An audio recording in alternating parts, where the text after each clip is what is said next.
जय श्री माता जी। परम पूज्य श्री माता जी, आपके श्री चरण कमल पर कोटि कोटि नमन।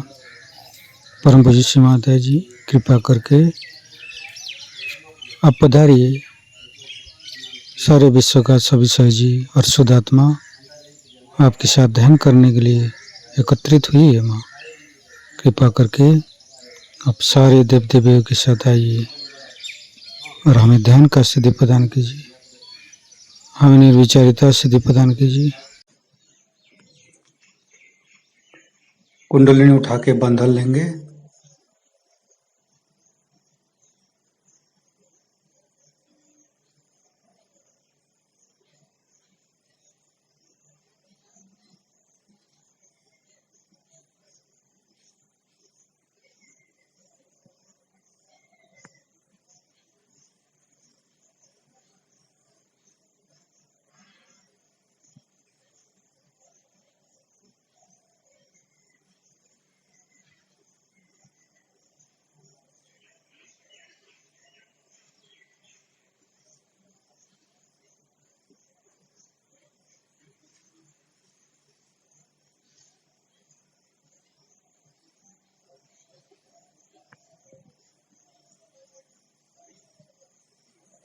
तीनों महामंत्र।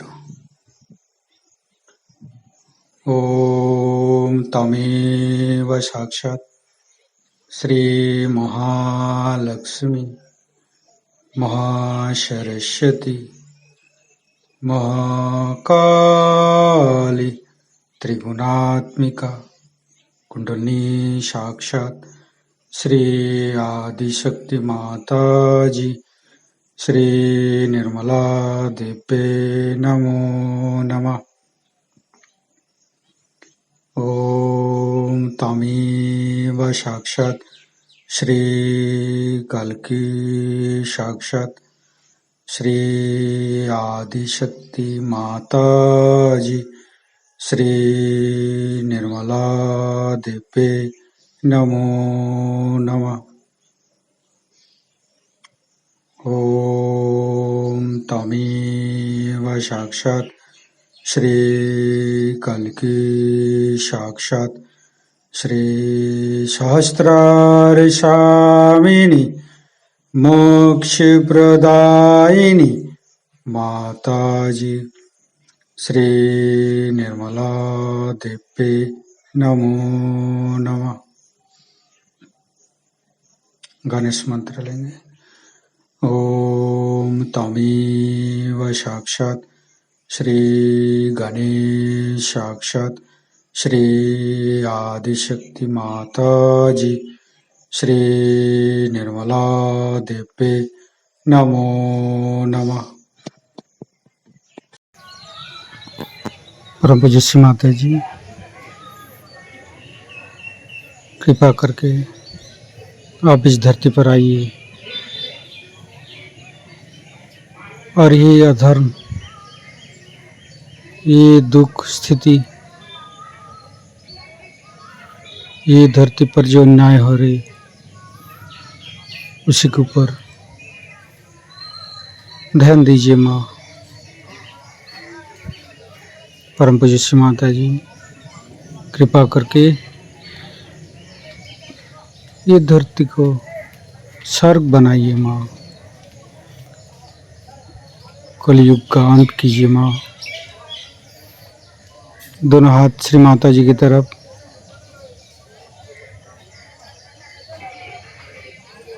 संपूर्ण हृदय पर चित। परम पूज्य श्री माता जी, हमारे हृदय की समस्त दोषों को दूर कीजिए और हृदय के समस्त दोषों को दूर कीजिए। हमें निर्भय बनाइए, हमें साहसी बनाइए। माँ, संपूर्ण चित्तों को मूलाधार चक्र पर तीनों मूलाधार को देखेंगे। परम पूज्य श्री माता जी, हमारे अंदर गणेश शक्ति का आशीर्वादित करिए। श्री माता जी, हमारे अंदर गणेश शक्ति का आशीर्वादित कीजिए। अभी तो प्रभु गणेश है।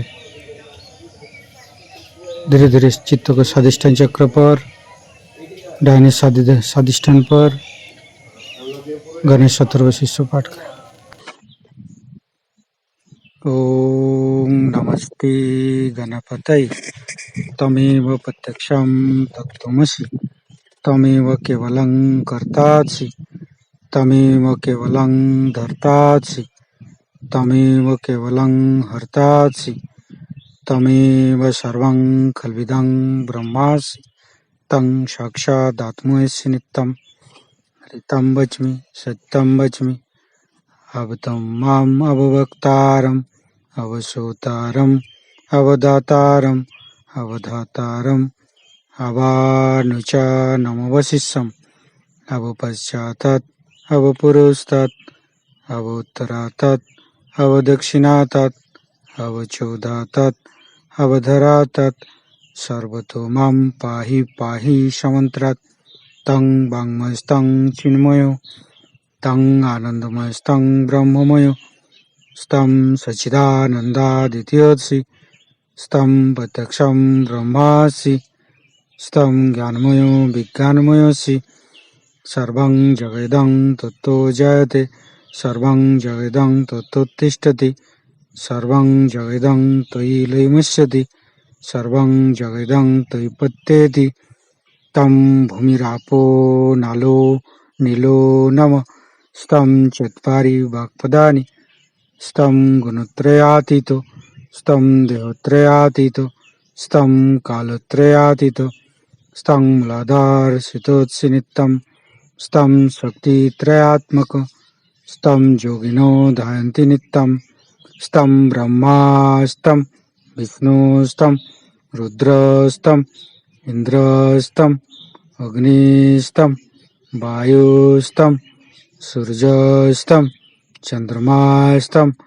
ब्रह्मभूर्भुवस्सुरं ज्ञानादिपूर्वमुच्चाय वर्णादि तदनन्तर अनुसारो परतरो अर्धेन्दु उल्लसितं तारेण ऋतं एतत्तव मनुष्यरूपं गकारो पूर्वरूपम् अकारो मध्यमरूपम् अनुसारो शान्तिरूपं बिन्दु उत्तररूपं नादं सन्धानं संगीता सन्धि शैषा गणेशविद्या गणकऋषि निश्चित गायत्री छंद गणपतिर्देवता ओं गं गणपतये नमः एकदन्ताय विद्महे वक्रतुण्डाय धीमहि तन्नो दन्ति प्रचोदयात् एकदन्तं चतुर्हस्तं पाशमङ्कुशधारिणं रदं च वरदं हस्ते बिभ्राणं मूषकध्वजं रक्तं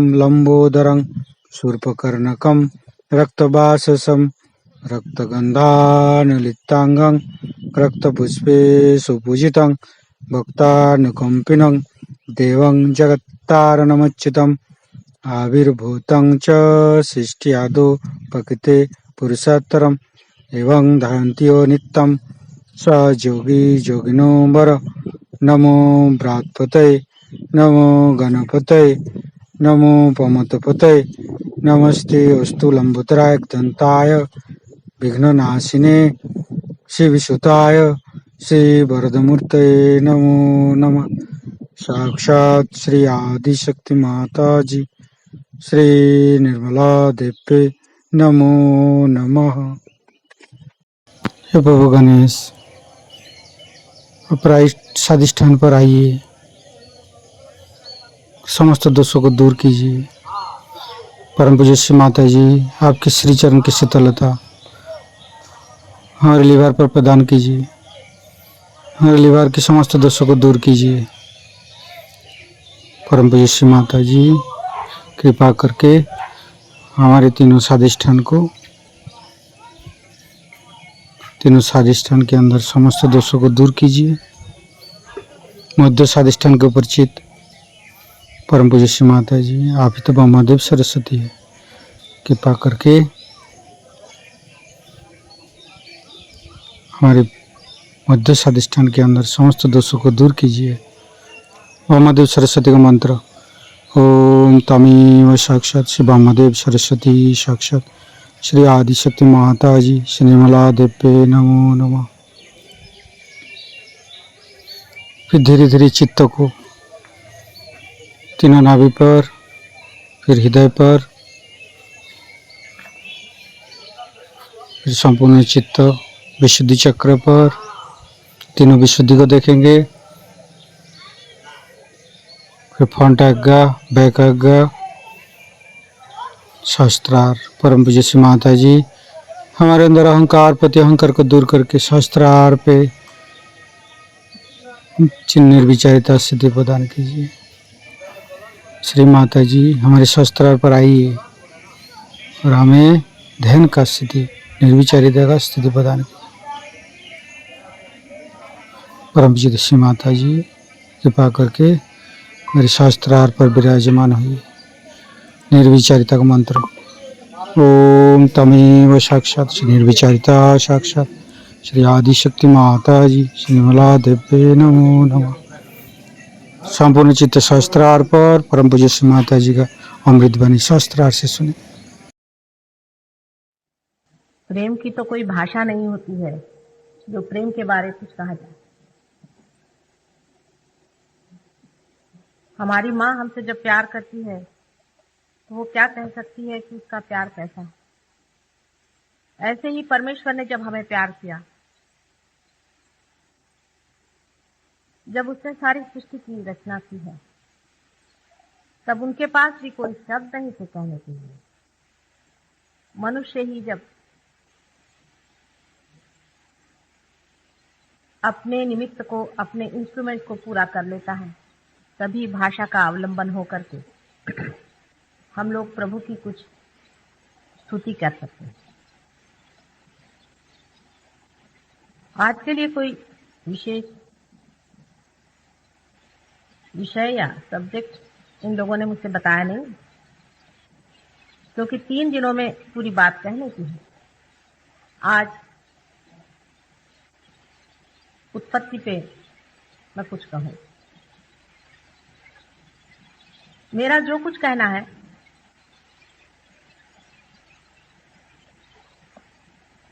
वो हाइपोथेटिकल है।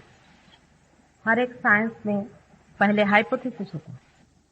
हाइपोथेसिस का मतलब है कि अपनी जो कुछ खोज है, उस खोज के बारे में उसकी विचारणा जनसाधारण के सामने रखी जाती है। उसके बाद देखा जाता है कि जो कुछ कहा गया है उसमें सत्य कितना है, फैक्ट कितना है, फैक्चुअल कितना है। जिस दिन वो चीज सिद्ध हो जाती है, उसी दिन उसे लोग साइंस के कायदे या लॉ समझते हैं। उसी प्रकार मेरा सारा कहना ही आप लोगों के लिए, अधिकतर लोगों के लिए बिल्कुल हाइपोथेटिकल है, लेकिन उसकी सिद्धता भी हो सकती है और दिखाई जा सकती है। इसके अलावा आदिकाल से अनेक दृष्टों ने जिसको देखा है, जिसे जाना है और किताबों में लिख रखा है, उससे भी उनकी पुष्टि हो सकती है। किंतु जो कुछ भी लिख दिया है उसकी पुष्टि सिर्फ पढ़ने से या किसी को मान लेने से नहीं होती है, किंतु उसका अनुभव स्वयं से ही होना चाहिए। आज सृष्टि की उत्पत्ति की बात मैं आपसे कुछ करना चाहती हूँ। प्रथम का दिवस है और उसका सहज योग से क्या संबंध है वो भी बताना होगा।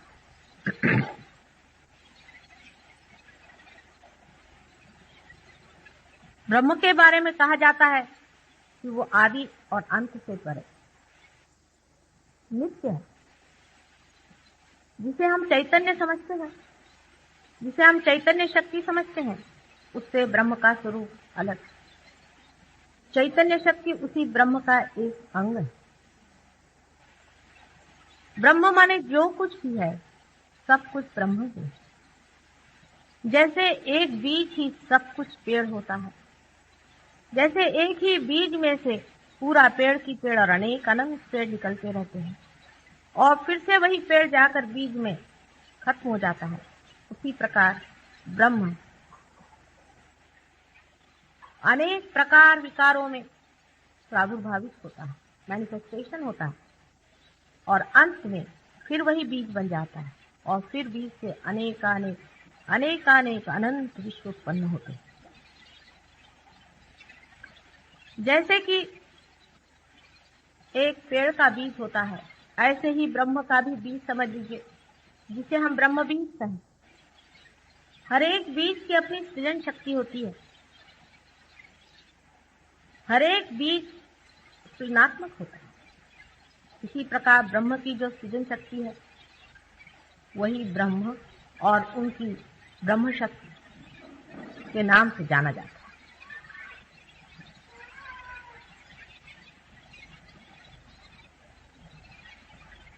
परमात्मा को ये सारी सृष्टि रचने की क्या आवश्यकता पड़ गई थी, जब वो संपूर्ण। मनुष्य कितना भी संपूर्ण हो जाए, जब तक उसका एक बच्चा नहीं हो जाता, उसे आनंद नहीं आता।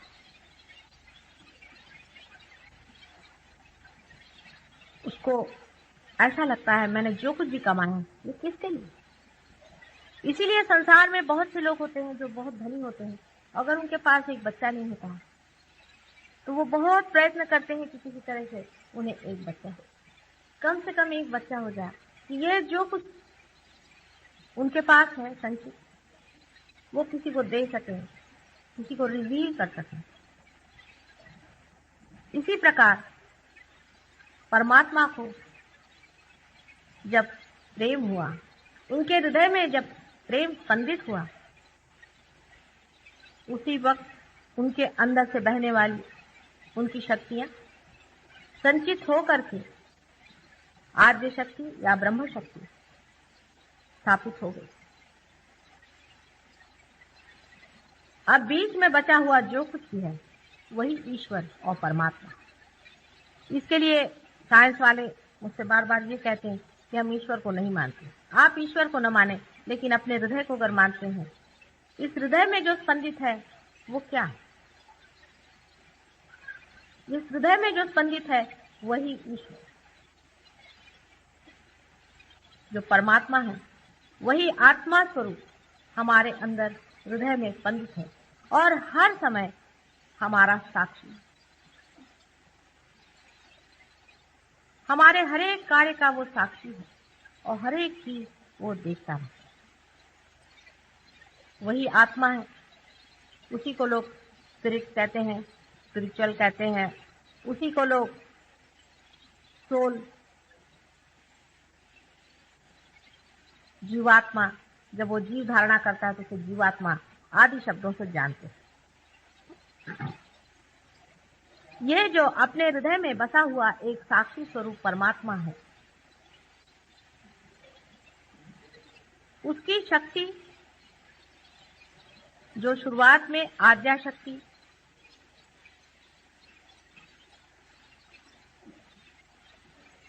सारे सृष्टि की रचना करने के लिए सुसज्ज होती है, उस वक्त उसमें 3 तरह से परिवर्तन आते हैं या वो अपने को परिवर्तित करती है।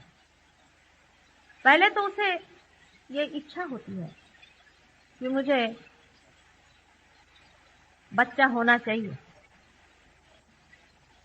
सृष्टि होनी चाहिए, क्रिएशन होना चाहिए। इस इच्छा के कारण ही वो अपने अंदर तमोगुण धारणा करती है। इसके बारे में भी पहले मैंने आपको बताया हुआ है कि वो किस दिशा में चलती हैं और किस तरह से होता है। ब्लैक बोर्ड तो यहाँ ये लोग कह रहे हैं कुछ व्यवस्था नहीं हो पाई।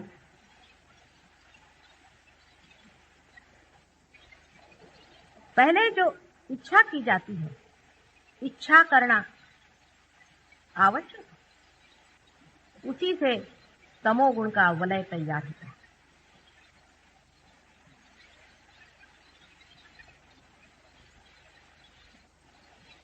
सारा वलय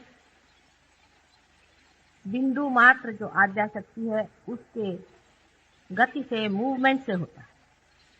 आपको आश्चर्य होगा कि एक बिंदु जब घूमकर अपनी ही जगह आना चाहता है तो उसका वलय पैराबोलिक होता है।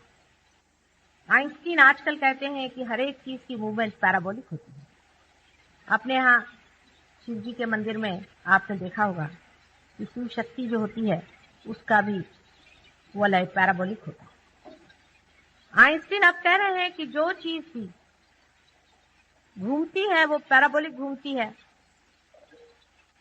उसी हिसाब से ये भी कहना चाहिए कि जो प्यार है वो भी पैराबोलिक घूमता है और द्वेष भी पैराबोलिक घूमता है, माने जहां से जाता है वहीं लौट करके वापस घूम कर आ जाता है। इसी गति को पैराबोलिक कहते हैं।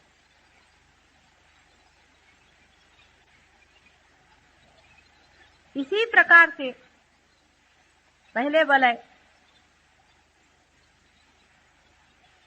के आकार को हम कह सकते हैं कि जिसने तमोगुण की रचना संसार में की। जैसे एक पंखे में 3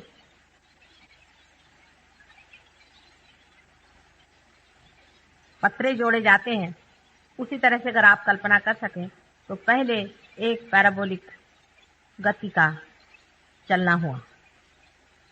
दूसरे, जब कोई चीज की इच्छा की जाए तो उसके लिए कुछ कार्यान्वित होना पड़ता है, कुछ कार्य करना पड़ता है, बगैर कार्य के नहीं हो सकता। तो एक्टिवेटिंग फोर्सेस आए जिससे रजोगुण की स्थापना हुई। उन्होंने दूसरी जो मूवमेंट की, दूसरा जो पैराबोलिक मूवमेंट किया, उसके कारण रजोगुण की स्थापना हुई। और जो एक्टिविटी हुई, जो कार्यान्वित हुई, तो इच्छा ये हुई कि अब अपना प्यार उंडेल दें उस क्रिएशन, अपना प्यार उस सृजन किए हुए अपने बच्चे पर उंडेल दें। यही रेवोल्यूशन है और यही सत्व गुणों की रचना करता है। इस तरह से आप सोच सकते हैं कि एक ही चीज 3 बार घूम करके 3 गुणों को किस तरह से बनाती है और उसके ही अनेकविध परम्यूटेशंस एंड कॉम्बिनेशन, मिलने जोड़ने घटाने से ही बनने वाली ये सारी सृष्टि, और उसमें ही फिर एक पृथ्वी की रचना होती है। पृथ्वी की रचना भी पैराबोलिक ही मूवमेंट से होती है। अभी आप अगर साइंस में पढ़ें तो एक्सप्लोजन की थ्योरी बड़ी जबरदस्त लोगों के दिमाग में बैठी है, पर 10 साल पहले मैं भी यही कहती थी कि एक्सप्लोजन हुआ है। बगैर एक्सप्लोजन के हमारी जो उत्क्रांति आज हुई है ये हो नहीं सकती। इवोल्यूशन की जिस हालत में हम पहुंचे हैं, ये बार बार एक्सप्लोजन हो करके ही हम इस दशा पर आए। लेकिन आज वही बात लोग कहने लग गए हैं कि कोई न कोई ऐसा एक संघ मास इकट्ठा हुआ था जो एकदम से टूट पड़ा और उसके अंदर से सारी ही सूर्यमंडल आदि अनेक मंडल बने। आज साइंस वाले इसी बात को कह रहे हैं। उसी प्रकार जब पृथ्वी बनने के बाद भी दूसरा एक एक्सप्लोजन शुरू हुआ जहां जीवंतता मनुष्य में आई। पहले तो आप जानते हैं सबसे पहले छोटे छोटे एक सेल के प्राणी जीवधारी हुए। उसके बाद बढ़ते बढ़ते मनुष्य की दशा में हम लोग आ गए। उत्क्रांति के बारे में विशदपूर्वक बताने की जरूरत नहीं है, लेकिन वहां पर भी अगर आप सोचें, अगर आप विचार करें, नुदुआ नाम का एक बड़ा भारी बायोलॉजिस्ट है, उसने लिखा हुआ है कि मनुष्य जब जड़ से बना है तो आश्चर्य होता है कि इतने थोड़े समय में मनुष्य कैसा बनता है। इसमें कोई चांस नहीं था, यूं ही नहीं बन गया था, लेकिन कोई न कोई इसके पीछे में हाथ था, कोई न कोई कार्य इसे कर रहा था, कोई न कोई इस सृजन को गति दे रहा था, संभाल रहा था और उसका नेतृत्व कर रहा था। आखिर ये शक्ति ऐसी न होती तो अभी तक मनुष्य तो छोड़ो पर कुछ अमीबा भी संसार में नहीं आ सकते थे, जिसे कि लॉ ऑफ चांस साइंस में माना गया है। ये बायोलॉजिस्ट परमात्मा की बात तो करते नहीं है, लेकिन हाँ ये जरूर उन्होंने कहा है कि ऐसी कोई व्यक्ति तो हम समझ नहीं पाते, लेकिन ये जो शक्ति है ये जरूर ऐसी कोई न कोई शक्ति है जिसने ये सृष्टि की रचना की हुई। इतना भी उनका कहना बहुत। अब जब मनुष्य खड़ा हो गया और सृष्टि की ओर उसने नजर की तो वो अपने को भी जानवर से अलग पाता है। हम लोग ये सोच नहीं पाते कि हम जानवर से कितने अलग हैं। हम ये समझ ही नहीं पाते हैं कि हम में और उनमें महदंतर है। और जब हम ये भी सोचते हैं कि हम उन्हीं से इवॉल्व हुए तो आश्चर्य होता है कि हम इनसे इवॉल्व कैसे हो सकते। कोई आश्चर्य की बात नहीं है। अगर आप ये सोचें कि हम लोग वायुयान से कभी भी चंद्रमा पर नहीं पहुंच सकते। एक 25-30 साल पहले तो हम लोग सोच भी नहीं सकते थे कि हम चंद्रमा की ओर जाएं। कोई ऐसी बात सोचता तो लोग हंसते कि क्या बेवकूफी की बात कर रहे हैं, ऐसा हो ही नहीं सकता, असंभव की बात समझी जाती थी। आज मनुष्य जो चंद्रमा पर भी पहुंच गया है वो भी एक्सप्लोजन की ही थियरी पर पहुंचा। आपने देखा होगा कि जो स्पेसक्राफ्ट आकाश में छोड़े जाते हैं उनमें 4 तरह के एक्सप्लोजन लगाए जाते हैं। पहले एक्सप्लोजन से वो कुछ हद तक चले जाते हैं। समझ लीजिए उनकी गति अगर 10,000 मील होती हो तो दूसरे एक्सप्लोजन से उसके 10 गुना उसकी गति कर देते हैं। तीसरे एक्सप्लोजन से उसकी 10 गुना गति हो जाती है और चौथे एक्सप्लोजन से फिर 10 गुना हो जाती है। अगर एक्सप्लोजन बीच में न हो तो एक ही गति से वो कभी भी चंद्रमा पे नहीं पहुंच सकते। वही चीज मनुष्य के उत्क्रांति के मामले में हुआ है कि वो एक गति से दूसरी गति में आने के लिए कुछ न कुछ बड़ा भारी एक्सप्लोजन हुआ और उसी के कारण आज मनुष्य इतने से थोड़े से समय में ही, बहुत ही थोड़े समय में, आश्चर्यजनक थोड़े से समय में ही आ करके और इस स्थिति में पहुंच गया है जहां वो बहुत कुछ समझ सकता है और बहुत कुछ जान सकता है। लेकिन अब भी उसे बहुत जानने का, बहुत कुछ उसे जानने का। हमारे हृदय में, मैंने आपसे पहले ही कहा था कि हमारे हृदय में जो स्पंदन हो रहा है ये कौन सी शक्ति के मारे हो रहा है। ये अगर आप डॉक्टर से पूछें, बड़े पढ़े लिखे डॉक्टर से पूछें तो आपको इसका उत्तर सिर्फ एक ही देंगे कि इसकी एक संस्था है जिसको हम स्वयं चालित संस्था ऑटोनॉमस नर्वस सिस्टम कहते हैं। इससे अलावा आगे नहीं जा, मनुष्य इससे आगे नहीं जा पा रहा है। सिर्फ इतना ही कहता है इसका ये नाम। अगर हम कल कहें कि हमारे देश की राज्य व्यवस्था कैसे हो रही है तो हम सिर्फ नाम दे दें कि इसमें एक गवर्नमेंट ऑफ इंडिया नाम की संस्था है और वो ये कार्य कर रही है, तो ये कोई बड़ा साइंटिफिक जवाब तो नहीं है। क्योंकि वो संस्था क्या है, वो कैसे कार्यान्वित है, वो कैसे चल रही है, इसके बारे में तो कुछ जाना ही नहीं। फिर आपने सिर्फ नाम देने से सबका तो मुंह ही बंद कर दिया। सिर्फ नाम देने के लिए ही तो सारे साइंस की उत्पत्ति नहीं हुई है, किंतु ये बताने के लिए कि ये शक्ति, ये सृष्टि, ये सृजन, ये सब क्यों, कहाँ, कैसे हो। लेकिन साइंस वहां तक शायद कभी पहुंच पाए या न पहुंच पाए। आप लोग पहुंच सकते हैं। साइंस की दृष्टि अत्यंत एनालिटिकल है, केंद्रीकरण है। यानी आप जानते हैं कि एक हाथ के लिए एक डॉक्टर होता है, दूसरे हाथ के लिए दूसरा डॉक्टर होता है।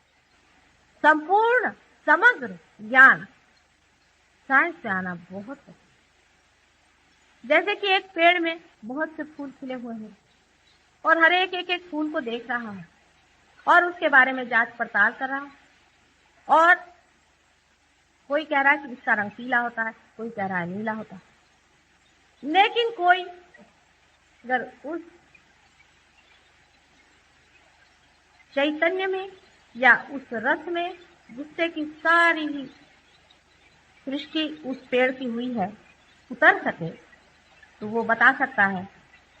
जबकि वो स्रोत पे पहुंच जाए, सोर्स पे पहुंच जाए, तो वो बता सकता है इसकी सृष्टि कैसी, ये अलग अलग फूल क्यों हैं, इनके अलग अलग रंग क्यों हैं, ये पत्तियां अलग अलग क्यों हैं, क्योंकि आपने उसका जड़ पकड़ा।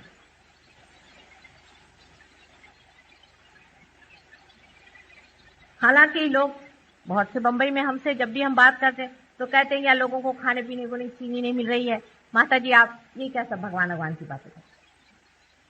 ऐसा भी लोगों को कहना सही है। लोग कहते हैं कि आपको इस वक्त ये क्या पड़ा हुआ है।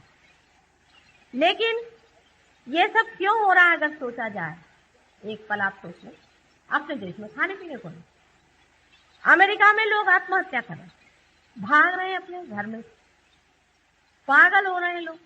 कहाँ नहीं है ह्यूमन क्राइसिस। सारे संसार में आप किसी से भी बातें करें तो ऐसा लगेगा कि उससे पहाड़ टूटा जाए, चाहे उनके पास खाने पीने को हो, चाहे उनके पास बाल बच्चे हो, चाहे ना।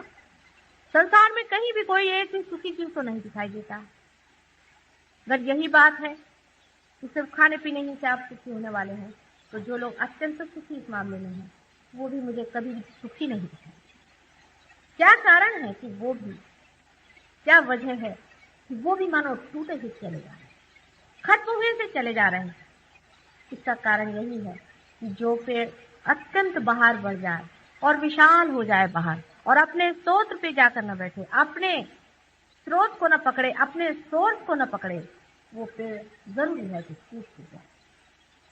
जहां से हमें सारी शक्तियां मिल रही हैं, जहां से हम शक्ति पा करके और शक्तिशाली हो सकते हैं, उसी की अगर हम खोजने लगा तो जरूरी है कि हम टूटे। एक एक व्यक्ति टूटेगा, एक एक देश टूटेगा, एक एक संसार का कण कण टूट जाएगा, क्योंकि जो इंटीग्रेटिंग, जो बांधने वाली, जो सृजन करने वाली, जो शक्ति देने वाली, एनर्जी गिविंग वाइटैलिटी, जो स्वयं चैतन्य है, उसका जब तक हम लोग पता नहीं लगाएंगे तब तक हम चैतन्य रहित हो जाएंगे, मृत हो जाएंगे, सारे संसार का संहार है। इसलिए अब आप समझ सकते हैं कि कितना आवश्यक है कि उस चीज का हम पता लगाएं,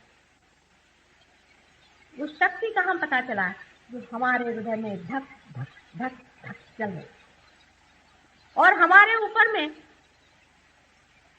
आवाहन है, इस चीज का चैलेंज है कि जानो ये क्या है। मैं रात दिन धक धक धक धक तुम्हारे हृदय में चल रही हूं, तुम्हारा वचन चला रही हूं, तुम्हारा आश्वासन चला रही हूं। तो इसे जान लीजिए कि ये चीज क्या है। अगर इसे जाना नहीं तो सारा की सारा सारी परमात्मा की सृष्टि रचना सारी की सारी खत्म हो जाएगी और इसकी दारोमदार, इसकी जिम्मेदारी, इसकी रिस्पॉन्सिबिलिटी हर एक मानव की। मानव ही ऐसा है जो कि आज सृष्टि की स्टेज पर खड़ा हुआ। आज मानव में ही वो शक्ति खेल रही है जिसे वो जान सकता है। क्या कुत्ते बिल्ली से समझेंगे? मैं क्या कुत्ते बिल्लियों से जाकर के कहूँ या जंगलों में पेड़ों से जाकर के कहूँ कि भाई तुम अपनी शक्ति जानो?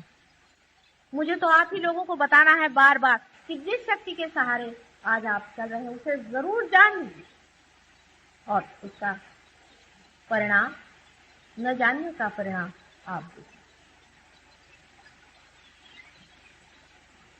कहीं भी मनुष्य को शांति नहीं, जंगल में चला जाए, घर से भाग जाए, दुनिया छोड़ दे, लेकिन उसे शांति नहीं है, उसे आनंद नहीं है, उसकी शक्ति हीन हो रही है, घबरा रहा है। वजह क्या?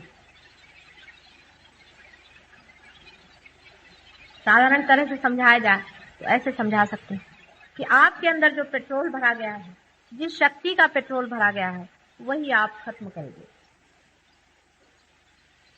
अपनी कार्य शक्ति से। करना ही चाहिए, कार्य करने ही के लिए शक्ति है, पेट्रोल खर्च करना ही चाहिए। पेट्रोल अगर भरा गया है उसको खर्च नहीं करिएगा तो आप भी व्यर्थ है, जरूर। लेकिन फिर से पेट्रोल भरने की व्यवस्था आवश्यक होनी चाहिए। जब बच्चा 3 साल का हो जाता है तभी उसके पेट्रोल का जो सर का जो बुच होता है वो बंद कर दिया जाता है, उसको बंद कर दिया जाता है और वो तोड़ दिया जाता है उस शक्ति से जो उसके अंदर भरती है। इसी को हम कुंडलिनी शक्ति कहते हैं। कुंडलिनी शक्ति के बारे में आपने हजारों चीजें पढ़ी होंगी, सुना होगा, लेकिन मेरी स्वयं की ये धारणा है कि बहुत ही कम लोगों ने इसके बारे में जाना। जो कुछ लिखा है पढ़ लिख करके, इधर उधर देख देख करके जिन्होंने लिखा है, तो कोई लिखना नहीं। आप लोग अगर कभी हमारे ध्यान वगैरह में आए तो हम आपको दिखा सकते हैं कि कुंडलिनी का स्पंदन आपके अंदर होता है। आपकी पीठ के रीढ़ की हड्डी के नीचे के हिस्से में त्रिकोणाकार में कुंडलिनी का स्पंदन। आप उसे देख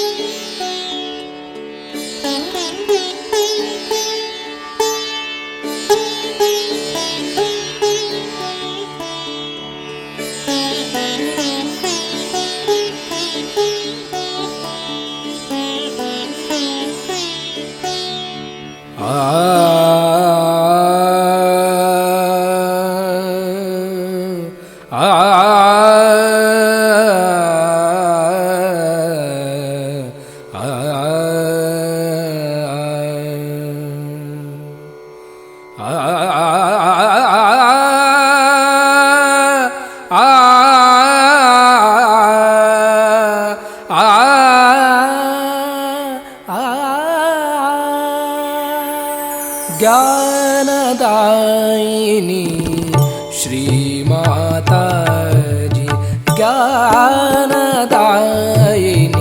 श्रीमाता जी, ज्ञानदायिनी श्रीमाता जी।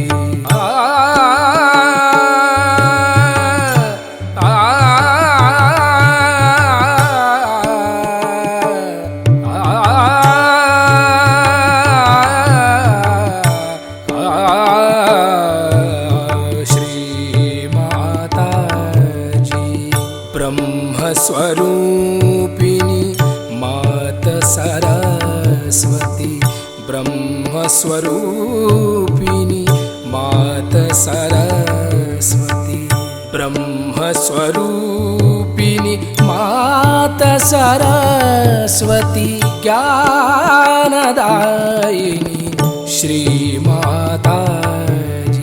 पम गम पद पम गम पम गरे सा निरे ग गरे गम म गम पम गरे सा निरे गरे गम पम गम पद पम गम पम गम पम गरे गरे सा।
ज्ञानदायिनी श्रीमाता जी।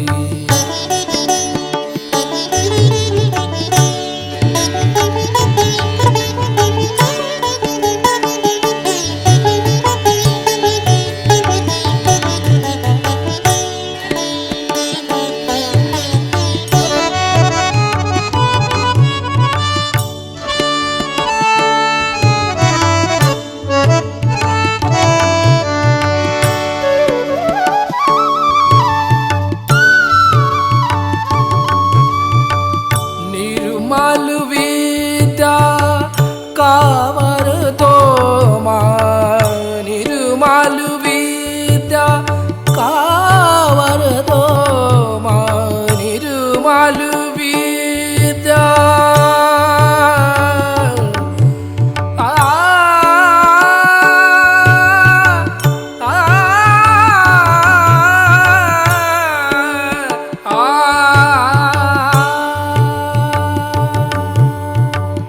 निर्मल विद्या कावर दो माँ निर्मल विद्या कावर दो माँ।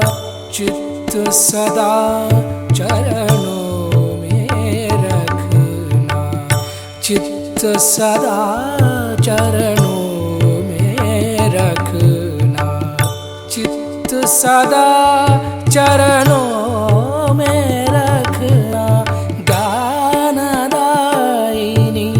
श्री माता जी, ज्ञानदायिनी श्री माता जी, ज्ञानदायिनी ज्ञानदायिनी ज्ञानदायिनी श्री माता जी। ओ त्वमेव साक्षात् श्री ब्रह्मदेव सरस्वती साक्षात् श्री आदिशक्ति माता जी, श्री निर्मला देवे नमो